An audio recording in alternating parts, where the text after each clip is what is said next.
ಬೆಳಗಾವಿ ಕನ್ನಡ ಮತ್ತು ಸಂಸ್ಕೃತಿ ಇಲಾಖೆ ಕರ್ನಾಟಕ ಸರ್ಕಾರ ಸಹಯೋಗದಲ್ಲಿ ಪ್ರತಿ ವರ್ಷದ ಒಂದು ವ್ಯವಸ್ಥೆ ಹಾಗೆ ಈ ಸಲ ಸಹಿತ ಜನವರಿ 12 ಮತ್ತು 13 ಸಂಗೊಳ್ಳಿ ರಾಯಣ್ಣ ಉತ್ಸವವನ್ನು ಸಂಗೊಳ್ಳಿಯಲ್ಲಿ ಭಾಳ ವಿಜೃಂಭಣೆಯಿಂದ ಆಚರಣೆ ಮಾಡ್ತಾ ಎಲ್ಲ ದೇಶಭಕ್ತರು ಚೆನ್ನಮ್ಮಾಜಿಯ ಭಕ್ತರು ಈ ಒಂದು ಉತ್ಸವದಲ್ಲಿ ತಮ್ಮನ್ನು ತಾವು ತೊಡಗಿಸಿಕೊಂಡು ಉತ್ಸವದ ಮೆರುಗನ್ನು ಇವತ್ತು ನಾವು ಹೆಚ್ಚಿಸ್ತಕ್ಕಂಥ ಕೆಲಸವನ್ನು ಮಾಡ್ಬೇಕಂತ ಹೇಳ್ತಾ ಕಾರ್ಯಕ್ರಮಕ್ಕೆ ಒಳ್ಳೆಯದಾಗಲಿ ಮತ್ತು ಕಾರ್ಯಕ್ರಮ ಇನ್ನೂ ಎತ್ತರ ಮಟ್ಟಕ್ಕೆ ಚೆನ್ನಮ್ಮಾಜಿ ಉತ್ಸವ ಜೊತೆಗೆ ಸಂಗೊಳ್ಳಿ ಉತ್ಸವ ಎತ್ತರ ಮಟ್ಟಕ್ಕೆ ಬೆಳ್ಳಿ ಅಂತೇಳಿ ಬೆಳ್ಳುಳ್ಳಿ ಮಲ್ಲಮ್ಮ ಉತ್ಸವ ಬೆಳೀಲಿ ಅಂತ ಹೇಳ್ತಾ ಆ ಒಂದು ಶುಭಾಶಯಗಳನ್ನು ಸಹಿತ ಹೇಳುವ ಜೊತೆಗೆ ಮಕರ ಸಂಕ್ರಾಂತಿಯ ಈ ಭಾಗದ ಈ ನಾಡಿಗೆ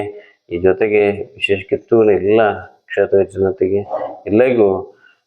ಸಂಕ್ರಮಣದ ಶುಭಾಶಯ ಸಹಿತ ಹೇಳ್ತೀನಿ. ತಮ್ಮೆಲ್ಲರಿಗೂ ನಮಸ್ಕಾರ.